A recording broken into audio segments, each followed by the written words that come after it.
When Zelda travels to the ancient past, it's actually before Skyward Sword.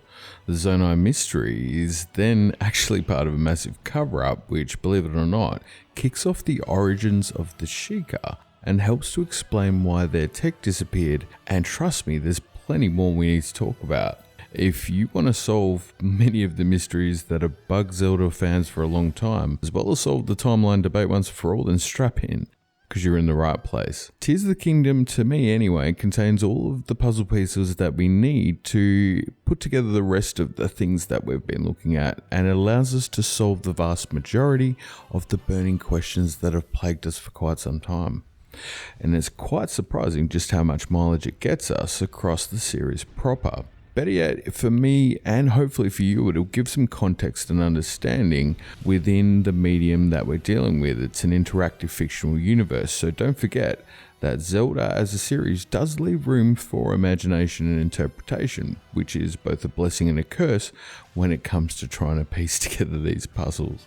I'd like to pass on a thanks and acknowledge Dan the Man, OGF Gaming, and a very special shout out to Mr. Larulian Historian, who's joined me in terms of trying to just get those last bits and pieces over the line, particularly in the last few days, and motivate me to pull this video together and share with you to wrap up what has been a series of videos that I've been working on for the past 2 years. You see, for me, it's all about understanding how the entire series fits together, and that's kind of the main mystery with Breath of the Wild and Tears of the Kingdom in some ways, with so many elements reflecting other titles. I call it the Zelda-verse, and I think there's a lot to cover, but for today we're going to just try and tackle some of those major mysteries, and there's a bit of detail here, so let's get into it. We'll start by looking at Tears of the Kingdom and the timeline placement. I say it's a Zelda-verse, and I still stick by that, but if we're speaking specifically about the ancient past and where does that land, well, we've got an answer for that as far as I'm concerned, and that's actually it predates Skyward Sword, as I mentioned at the start. There's some evidence in the game to actually support that view, and let me explain. One of the biggest issues I think we've had as a fandom in terms of trying to understand that placement is call-outs in-game to two references. They're events that we know from the Zelda chronology, one of them being the founding of the Kingdom of Hyrule and the other being the Imprisoning War.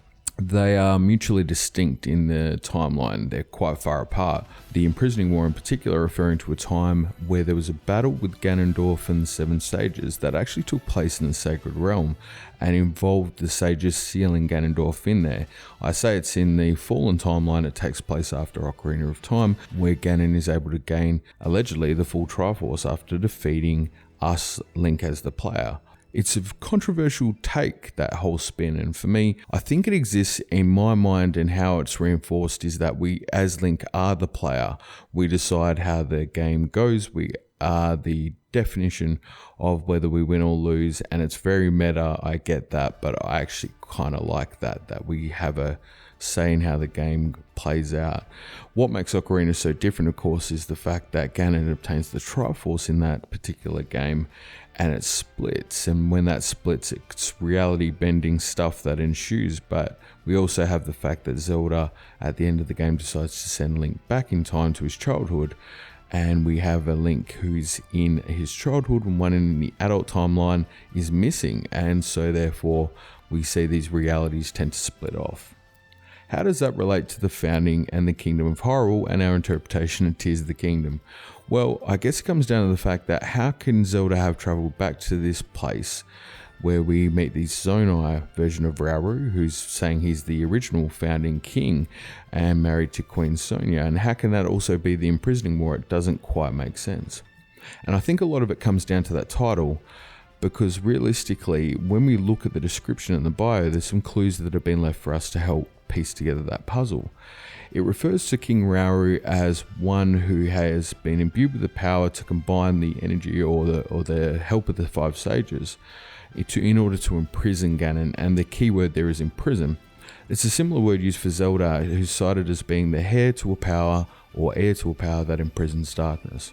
Both indicate the same term, when that's imprison, and that made me actually just make a straight translation to the Imprisoned, which is, if you can't recall, it's the avocado-shaped beast thing that begets Demise in Skyward Sword, always looking to try and get out of that sealed spiral section that he's in, being overlooked by Impa in that game. So the Imprisoned, well, that makes sense. The Imprisoned would relate to the Imprisoning War. It was a war to seal Ganon and make him the Imprisoned. You could look at it in that interpretation. And this is where perspective comes into play. And actually, if we look at some of the concept art, and I can't believe I never noticed this part of it before, underneath all those scales, black and red, there's actually some sort of patterns, and it's a bit blurry on the book, but if you get that higher definition image, you can see a sort of pattern that looks like a Sheikah eye, and it kind of really reflects almost the same sort of patterns that we're seeing recur throughout different titles. It definitely looks to me like it's showing an influence of a Sheikah-esque or maybe a Zonai-esque or an ancient sort of race and their involvement in that particular form of demise, that one of the Imprisoned, which we could now translate to the events of Tears of the Kingdom. In other words, the sealing of Ganondorf, and spoilers if you aren't ready, is what then becomes the Imprisoned that we see in Skyward Sword. And it's a lot to take in, but we'll keep going with that. You see, because when we look at the description that sits behind Demise in Skyward Sword, it refers to it, and it's a bit strange, let me explain. It says, long ago the demonic king Demise was sealed away by the goddess Hylia, but he awakens once more with the appearance of the Gate of Time, because it seems to just pop up, apparently. And perhaps because of the incomplete nature of his awakening, he takes the nightmarish form that we see, sprouting more limbs and appendages every time he breaks through the seal that binds him.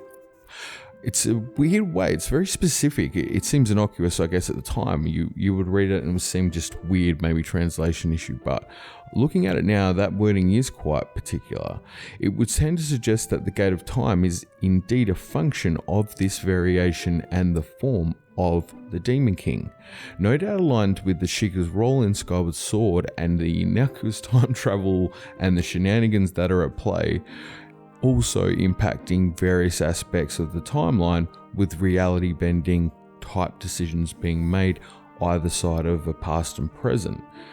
That's got to have an impact, I guess, on what is a butterfly effect scenario, and whether you subscribe to a timeline theory or time travel perception.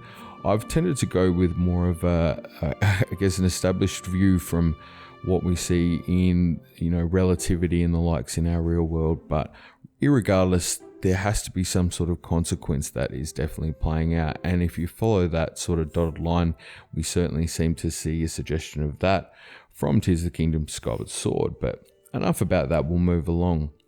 One other thing I thought was interesting is that the ceiling spike that's in the center of the header of the Imprisoned would actually line up right where one is placed on Ganon, in a sense that that's where he sticks the dark sacred stone he takes from Queen Sonia, right there in the top of his melon, and that's what imbues him with his power, and that's of course where the sealing spike is put on him as the Imprisoned. So that would definitely, as well, that creates that connection, as well as, I have to say, a reference that exists on the front of Zelda Encyclopedia. If we look at the Triforce there, and we have some iconic imagery.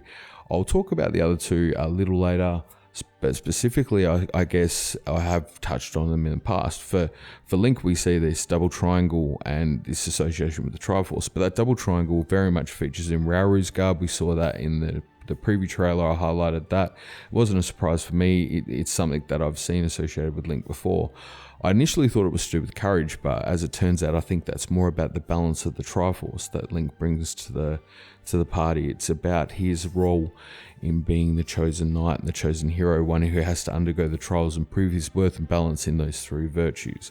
You see Zelda there, she's represented by a loft wing in the corners. Not surprising. I would tend to suggest the connection with Zelda there. I'll bring in another theory another time, not just for Skyward Sword, but you'll notice she's also holding a sword, and the role that she plays within the rebirth of the Master Sword and Tears of the Kingdom absolutely comes into play, and represented there in that image.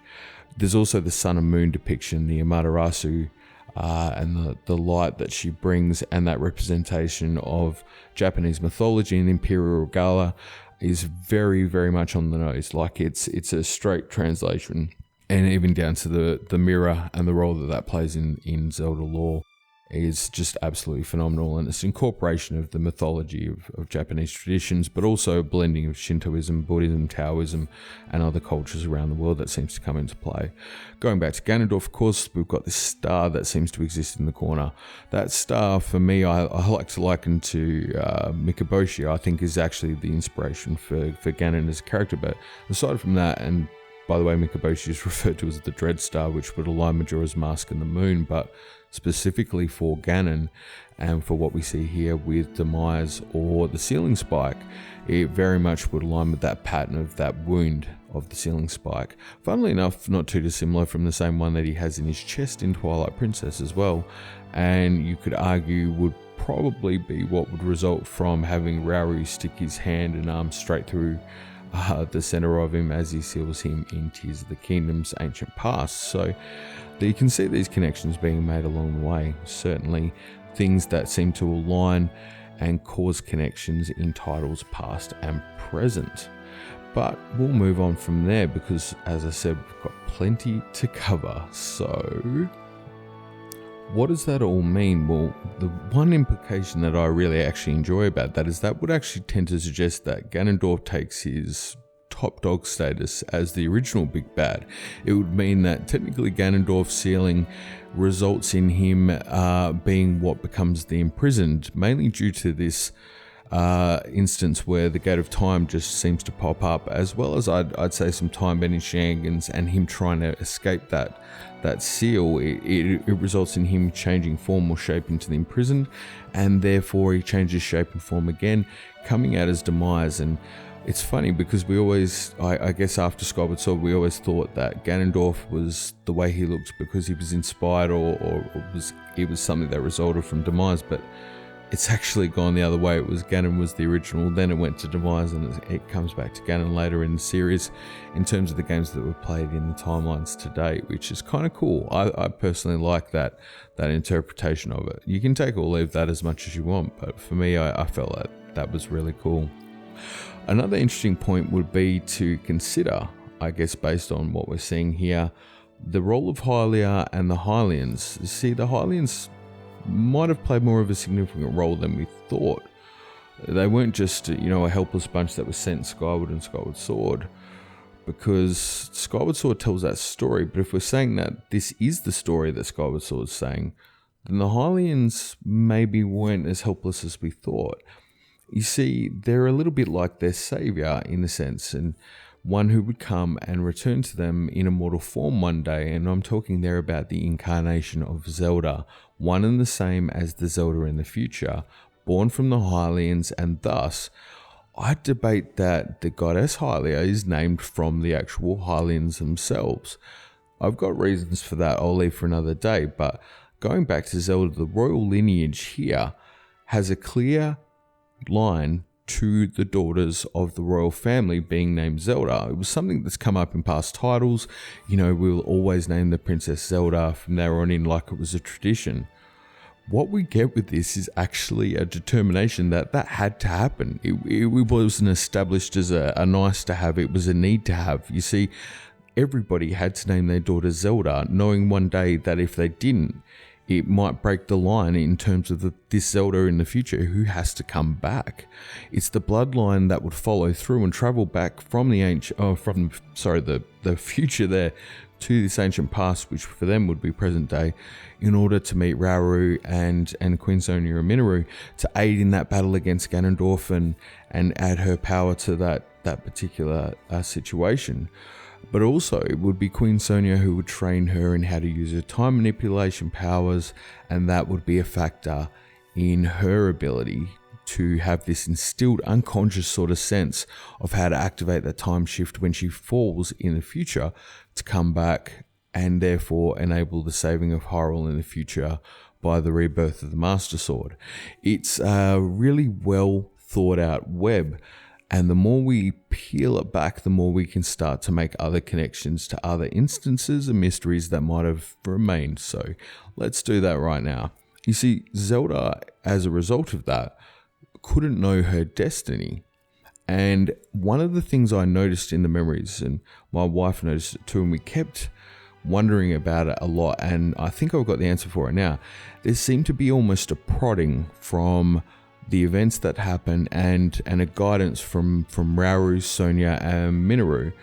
And it was all designed to ensure that Zelda would end up fulfilling her destiny, as she realistically had an onus to go through that entire process and to receive the sword and to understand what she would do and make that decision in terms of becoming the dragon. It was a heartbreaking decision, however, one that had to happen in order to save Hyrule and to guarantee the future.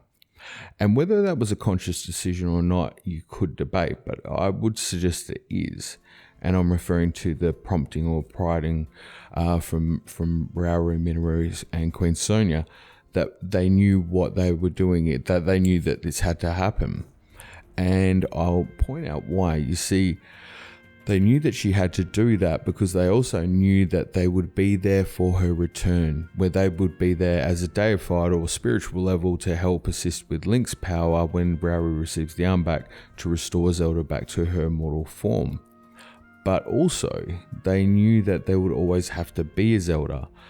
They were aware that the Sky Islands would need to be raised for the ancient hero to learn what he must do, and there was evidence that they couldn't know about this, because if you recall, when they descend under the palace where they're looking through the Zonai ruins on the way to finding Ganondorf, we see the wall monuments, the things that featured in the trailer and depictions of events, but there was particularly two that looked like they were covered by rock, and we now know 100% they were associated with key moments, one of them being Zelda receiving the Master Sword through fires travelling back through time from Link to her, and the other one being the Light Dragon, where Zelda has consumed the Secret Stone and made the decision to be the Light Dragon. So they're covered because she can't see them. The butterfly effect might mean a change in decision that would ultimately impact and ripple with the fabric of time, which as it stands would already be pulled fairly heavily from the past and the present, to the point that I actually believe it's the actions of the two protagonists here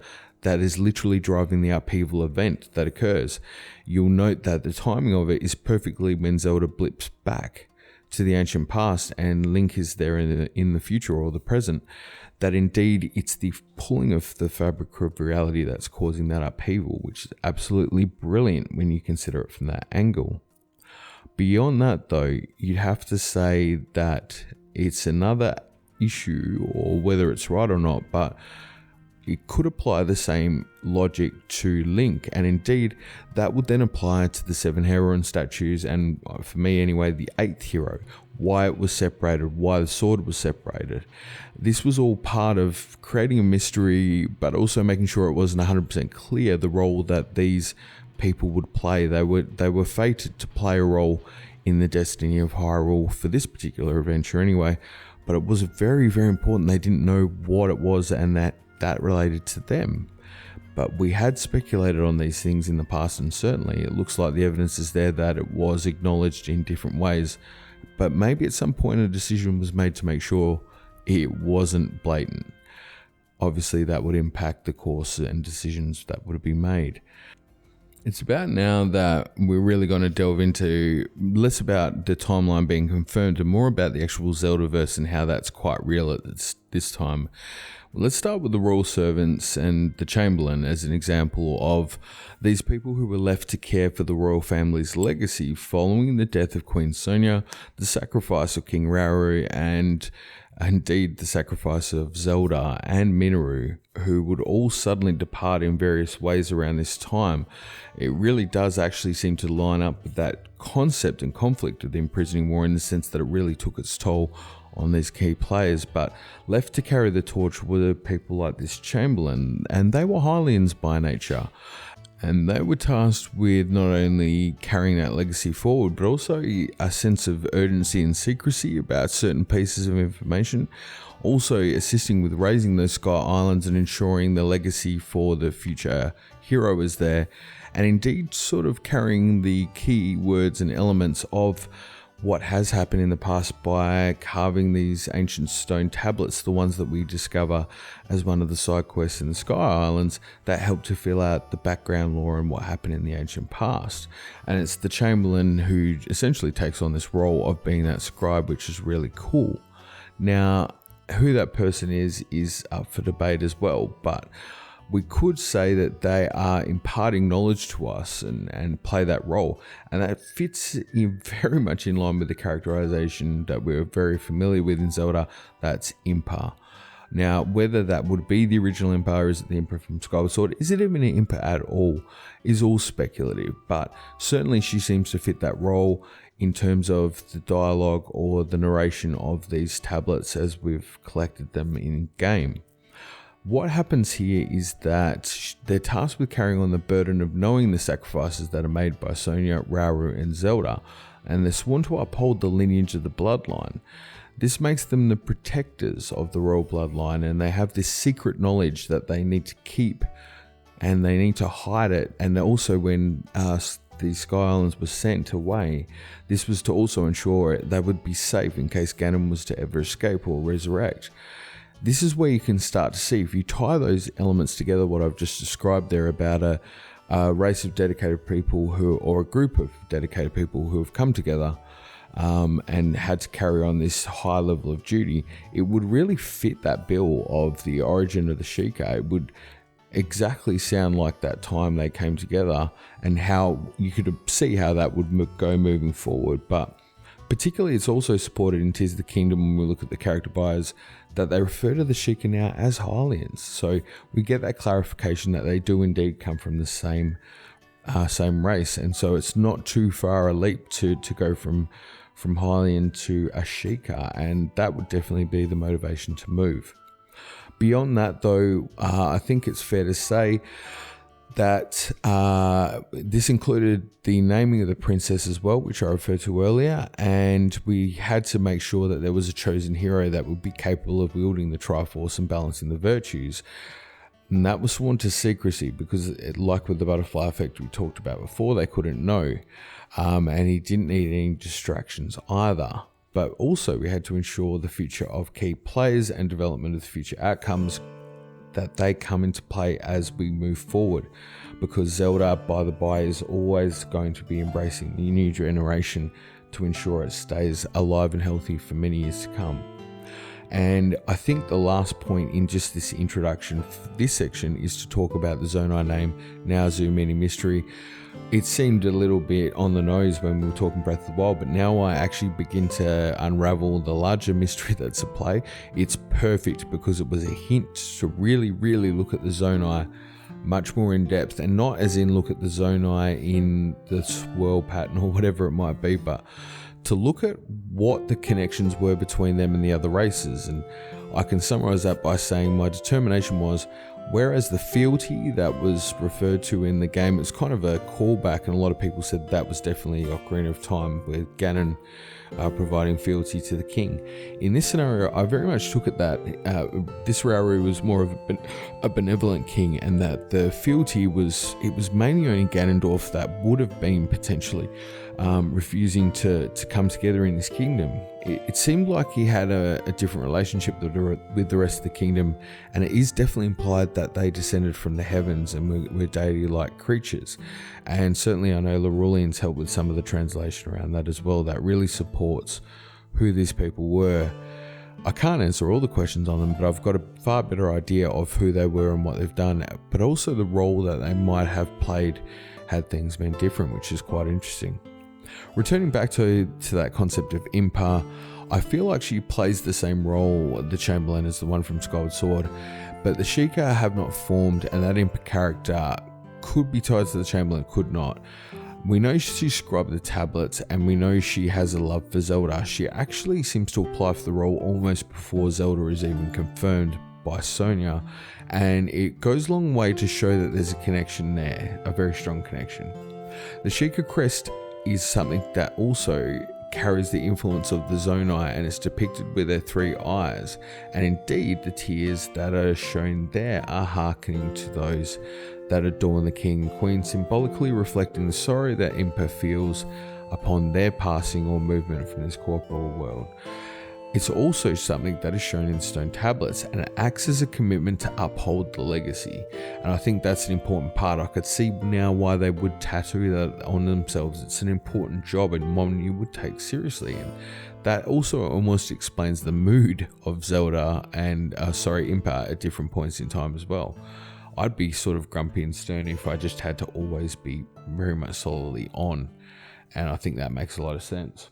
But we can really go on and ramp things up from here. So let's start with actually addressing why the Sheikah are always so mysterious. It makes a lot of sense. It would help to explain why the ancient hero on the tapestry is depicted in Zonai-esque fashion, reflecting the hero's aspect garb, one of the rewards we get in Tears of the Kingdom, and how it displays similar features, but also that Zonai connection. You see, that connection between the Zonai and the Hylians is one that needs to be kept under wraps to a degree. Let's step that out, and what I mean by that is that in the sealing of the Demon King and the legacy that's left by Rauru, Sonia and Zelda in particular in sending those islands skyward bound, the key is that they can't know that these elements have been put above the sky barrier. And the protection of that is absolutely critical, as well as ensuring that these key protagonists, Link and Zelda and their descendants, need to occur in the future, but also not be aware of their destiny in order to change it. Hence, a butterfly effect could throw everything off the rails. It's a real tightrope and a balance, and well, I'm not explaining it right, so I'll call it a tapestry. Like, it's a tapestry of things that need to occur in order to make sure everybody is in the right place at the right time and nothing goes wrong. And it's quite beautiful when you consider it at that level. So adding to their mystery is this sort of dichotomy we've seen play out, where they are keepers of information and secrets, but then they also don't seem to share it or seem to be lacking some of it at some points. It would make sense now why that's the case, because there is certain things they can and can't do or can't share, and they've made a commitment to that since a time we don't even know about in Zelda's lore, which is quite fascinating to wrap your head around. We also know that there's a few things that crop up as well. The Hylians are synonymous with having the longer ears, which I always thought was really something that was quite interesting. It was understood to be so they could hear the goddess Hylia, but here we have a much more scientific explanation. It's part of the descendants of the Zonai, and that marriage between the Hylians and the Zonai, and this longer ear thing is actually very much in line with just genetic traits, but it's verified as well by the fact that the Gerudo don't share that trait, which it kind of lines up with, I guess, what we see in the events that play out in Tears of the Kingdom. So that was kind of cool as well. But beyond that, it does go a long way to explain the Sheikah eye symbol as well. You see, it's reflecting that Zonai influence, where we have that third eye, as well as the tears, which are a common thing that we see in Rauru, and we see it with Queen Sonia. Even Zelda adorns a tear when she goes to the ancient past, but symbolically it could also reflect the sorrow that they would feel and the passing of those key players, the king and the queen, and the tragedy of sacrifice that's happened. Also the burden of having to carry that information. I know these feelings of the burden that they would carry as a race in the past had come into or been, interpreted in the lore or discussed in the lore, and that definitely would be something we see here. It's quite significant. Now you could really make that a tangible thing, that burden that they carry. So I thought the symbolism there was just pretty much off the chain, perfect alignment. The third eye aspects of the symbol as well was explained in that sense, and we've got some answers to these questions. Like the Sheikah eye symbol has been, and the origins of the Sheikah are another one. It's things that have been around for quite a long time. So I thought that was very, very good, and it's something that would go on to, I guess, explain it even further based off what we uncover in the game. So one of the bigger questions is the Sheikah Tech, which then seems to be absent in Tears of the Kingdom.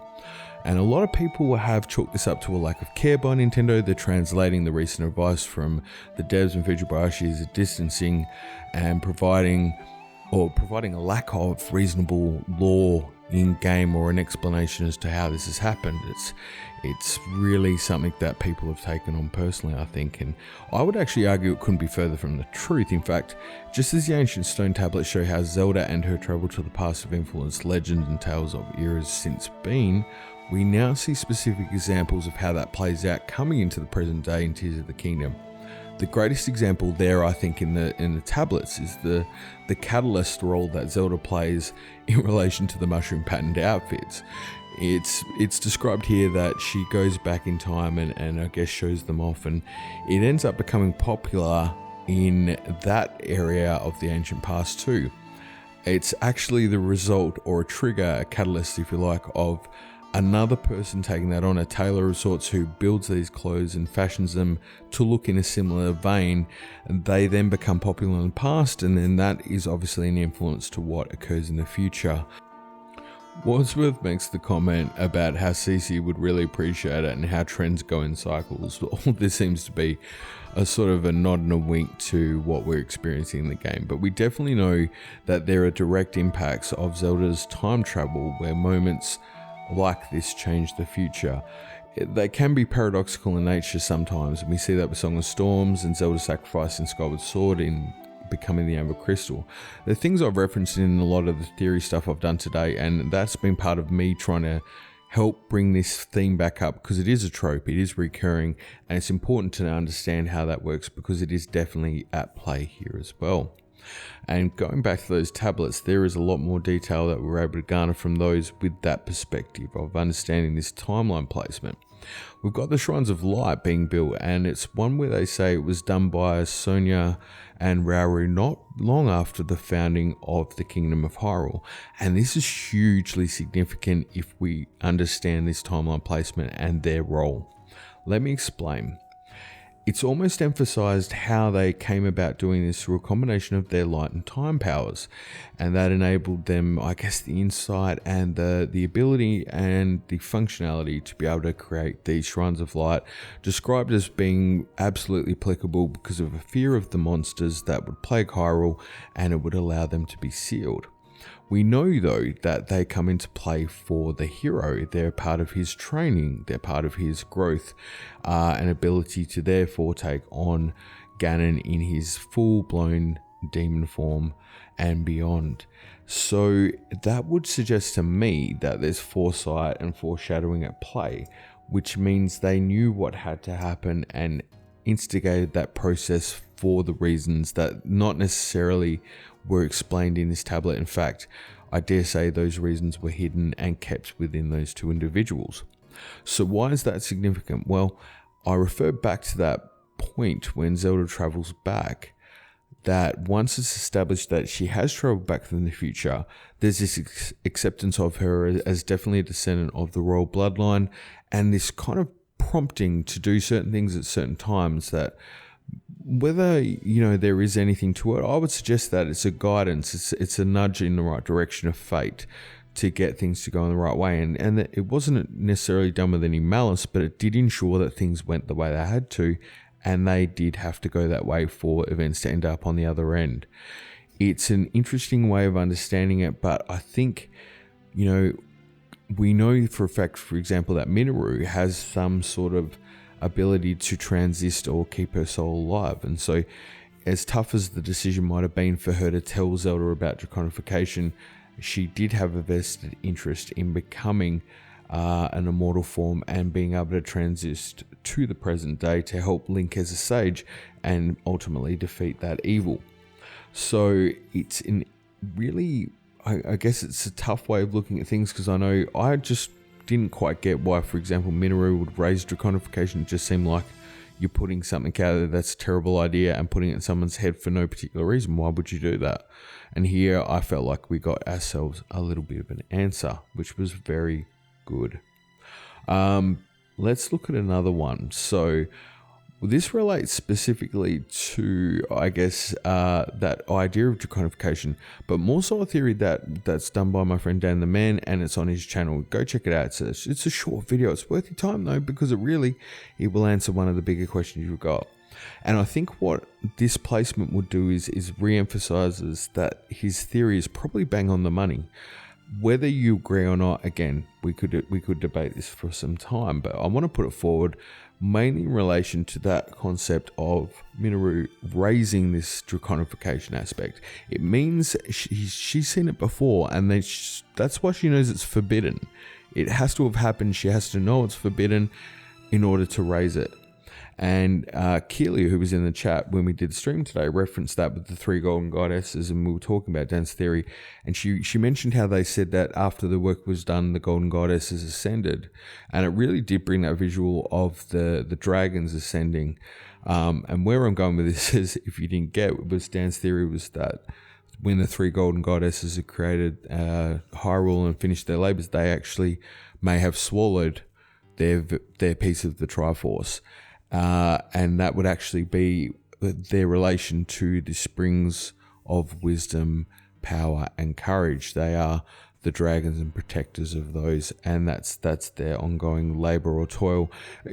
Dan has his interpretation of that, and you can have yours as well, but it is an interesting concept, but there's other evidence that would support that in-game as well, in terms of this mention of draconification, the fact that we do know that the Triforce existed, shown in the architecture, but also the fact that typically, as Larulian mentioned today, the Sacred Realm is generally always considered to be somewhere where the Triforce is kept, and it was riffed off the guys a bit with that. When you look at the Sky Islands, it's very golden, the Golden Land, and we see the Sky Islands as this golden place, and it would marry up with Hyrule being the Sacred Realm at this point in time, because the dragons have the Triforce within themselves. So a beautiful poetic way of bringing all that together and understanding the lore. So I thought that was great and worth sharing as well. Beyond that, I guess we know that we have the Sheikah fulfilling their destiny, carrying the burden of knowing the truth, and building the gates of time ongoing to ensure that the hero fulfills his destiny in Skyward Sword. And that creates the wish to destroy demise, and that forges the goddess sword, and that then ensures that he's able to pass on his virtues, or the virtues and balance of virtues, through to future generations. It's leading into, I guess, the Chosen Knight becoming the Chosen Knight. So as much as I would tend to say that Tears of the Kingdom is an origin story of Hyrule, Hylia, and Zelda and the Sheikah, whereas Skyward Sword is very much an origin story around Link and the Master Sword, more so there, which is a dichotomy, but a duality. It's perfect Zelda at play. And with the Hylians retaining long ears and magic from their descendants of the Zonai, it's a story of empowerment of the Master Sword and of rebirth and of growth, and its confirmation of the Sacred Realm and the Sky Islands being raised. And following TOTK's events, it also puts a lock on either parties for the coming days, at least in my head anyways, to how that would all work. Overall, it was an amazing discussion I had in today's stream, and it just helped to finalise a few of those bits and pieces. But as I said, it's been an ongoing theory out. Trust me, there is actually more to come with it. I mentioned before the front of Zelda Encyclopedia and some of that symbology that I'm picking up. You'll notice as well that the relative virtue or symbol for courage, power, and wisdom does appear to be moving in a different spot on their relative piece of the Triforce. It's almost moving.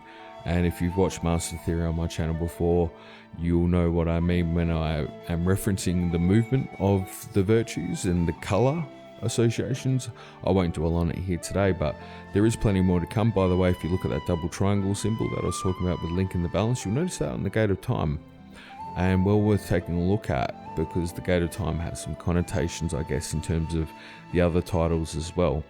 I think bringing it all together though, what we've seen here and what I've got out of it clearly is that you do see a lot of connections being made. It actually brings together so many answers, not just to how the 3 timelines could be in the one game, because of course they had to, the quote-unquote 3 timelines, all of that had to meld into this wonderful role that comes in Tears of the Kingdom. And it will come because it's going to come off the back of changes made in the past as well. This interpretation of how the story plays out reflects a quote from Big J, who sort of said that it would always acknowledge the legends of the past, but it might actually be able to look at them and address them in different ways than we've understood them before. And I think we've seen that happen directly here. It re-emphasizes that Nintendo do care, that they did have a plan. In fact, it would go back to 2011, and that riffs off some of the videos I've been doing from the Hyrule map and other ones as well that show this plan sort of slowly getting eked out and coming together to coalesce. And you couldn't have got the answers. I said with the Hyrule map theory, it didn't make sense and it wouldn't have aligned until you got to Tears of the Kingdom. It was that one game finally that when you got there, suddenly every point on that map had been acknowledged or came together. There wasn't ever any other time where you had, for example, Caster Wilds and the Sky Islands and caves and pirate ships and Gibdos. That combination is just off the chain, but it would happen in Tears of the Kingdom. It was a plan. And by the way, that Hyrule map has been in more places than I can possibly describe. The comments have been great and the responses have been phenomenal. If we apply that logic that this was a plan, and I think it was, Nintendo did say that it was something that people could solve.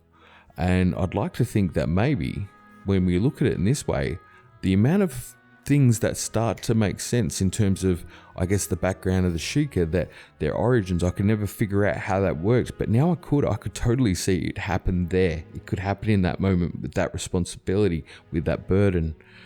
There's so many other things we talked about today that go well beyond that, and the guys in the chat put forward that start to click into place.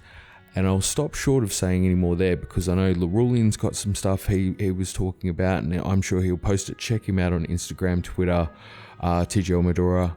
Check out OGO's channel where he's got so much love and passion for the stuff he does. Currently playing Super Mario Wonder as well, and you can have a laugh and check that out. He's also on Twitch. And Dan the Man, who's just doing beautiful short theories that are poetically insane. And do me a favor, please check out the one he's done about the tears and the depths, because that's going to riff into something that maybe you haven't had answered yet about Breath of the Wild and Tears of the Kingdom. Certainly was for me, but I think that helps resolve some of that. But there's plenty more to come from Dan too. So overall, I guess I hope you've got something out of today. I hope it's maybe answered some of your questions, and if it hasn't, maybe it's definitively told you not to go in that direction. But I really wanted to put it together. Sorry if the visuals aren't as pretty as I'd like, but I wanted to get this video out and make sure that we touched on those things. Liking the video will always help. It stops everybody turning selfos, and it's always appreciated. Don't forget to upgrade the subscribe button if you want to carry more gear around Hyrule. And I have to shout out much love to Carrie, Keely, Chris Woolam, Big J, JK, Tiny BPX, Minderman, Mystery the Mysterious, Ozgame Collector, Kamehameha, Rodimus, It's Storming, Rook, Purple Energy, Mitherback, Cat, Donut Silversman, Aote, Eclipse Queen, Hylian Likely and Wifely, Hollow Seeker, Ikuar, Cedric, Wiz, Az Jordan, everyone who comments, looks, likes, and touches any of these videos that we do, and as a community and support us and being fans and just loving the game. Finally, a huge thanks to Mrs. Smiths and Little Smiths, the people who make my life worthwhile every day. You are hero mode all day, all the way, every day, and I love and adore you. As always, stay safe, be excellent to each other, and keep being amazing. See you next time here on GameSmiths.